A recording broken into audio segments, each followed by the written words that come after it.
Boa noite, pessoal. Muito obrigado pela preferência. Desde já pedir a você que deixe seu link no sentido de ter mais conteúdos sempre que a gente disponibilizar.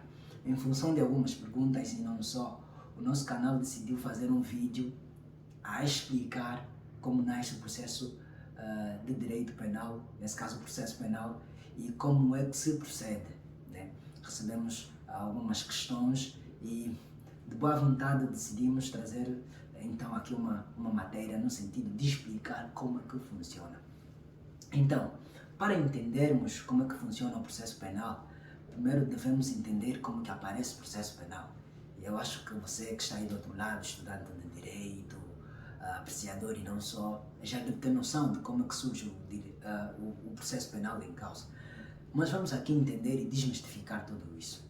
Para que haja um processo penal, é necessariamente que haja uma queixa, que comumente nós dizemos participação, ou então uma notificação que se faz a uma instituição legal responsável no sentido de resolver o problema que você apresenta, né?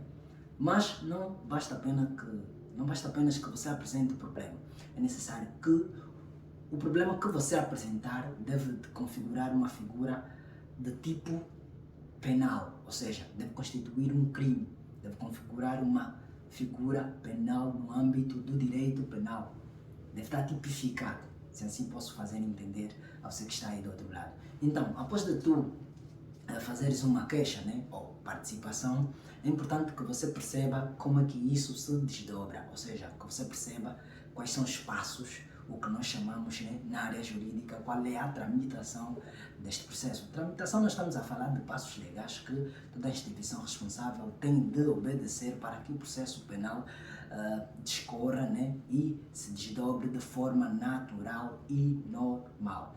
Então, falando das 4 formas que se procede o processo penal, temos a primeira forma que diz respeito, né, à fase de instrução preparatória, a segunda que diz respeito à fase de instrução contraditória, a terceira que diz respeito ao julgamento e a quarta que pode ou não acontecer, que diz respeito ao recurso.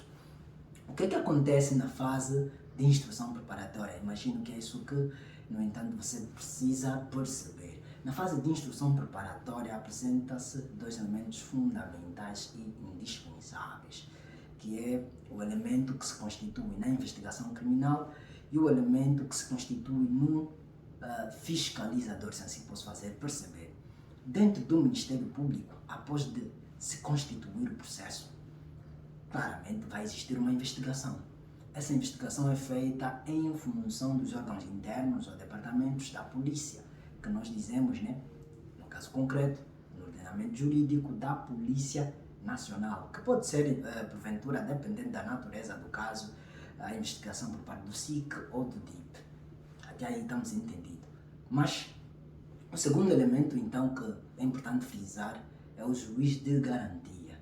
E eu acho que realmente é essa parte que nos chama mais curiosidade, juiz de garantia, qual é o papel e por que ele está aí. No entanto, ele está aí para fazer cumprir que se reserve aquilo que são os direitos, as garantias de todo cidadão, quer seja do lesado, quer seja dos participantes, né? de todos os envolvidos no processo, assim posso afirmar. E se repararmos, tanto os participantes quanto os lesados têm direitos, né? São reservados e têm garantias que, no entanto, o juiz de garantia deve salvaguardar. Por exemplo, o artigo 66 e o artigo 63, ambos do Código de Processo Penal, apresentam alguns pressupostos de garantias, né, que o indivíduo arguido, né, ou detido deve ter no sentido de ser salvaguardados os seus direitos, né, ou seja, para que eles não sejam atropelados. E fora daquilo que é o Código de Processo Penal, ainda temos a Constituição, que a partir do artigo 63, né, da Constituição, o artigo 64, 65, 66, 67, todos eles apresentam garantias, né, inerentes a pessoas que estão em sede de processo, quer seja as garantias em sede de processo criminal, quer seja as garantias dos detidos, pronto, todos eles fazem parte do conjunto de leques de garantias, né, que o indivíduo lesado deve então se fazer valer no sentido de salvaguardar esses direitos que, no entanto, se pronunciam-se como garantias. Né? Após de você perceber que existem estas garantias, que existe um fiscalizador, que nesse caso é o juiz de garantia, é preciso que você entenda o que acontece na fase seguinte e por que é que se passa de uma fase para a outra, né? O que é que acontece, o que é que causa isso. É importante que você perceba isso. Então, vejamos, depois dessa fase tem a fase de contradição. Mas antes da fase de contradição é necessário que haja um inquérito. No inquérito é que vai poder pronunciar, né? Vai poder informar como é que aconteceu o processo, vai poder dar uma informação mais sólida, né, da acusação e, posso assim dizer, vai apresentar fundamentos que vão fazer com que então se proceda à outra fase seguinte, que é a fase de contradição.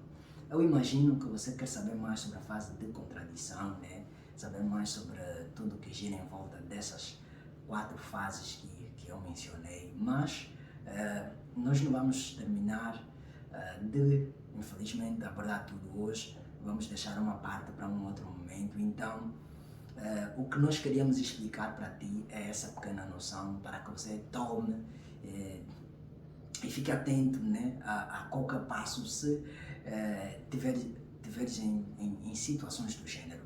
Então, temos um compromisso.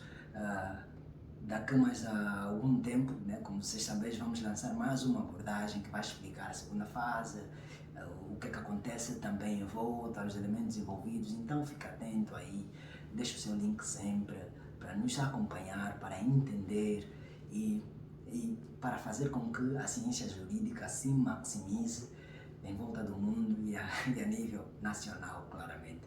Muito obrigado pela disponibilidade, muito obrigado pela preferência. Continue a nos acompanhar e já sabe, cuide de ti e principalmente cuida dos que te rodeiam. Estamos juntos. Até já.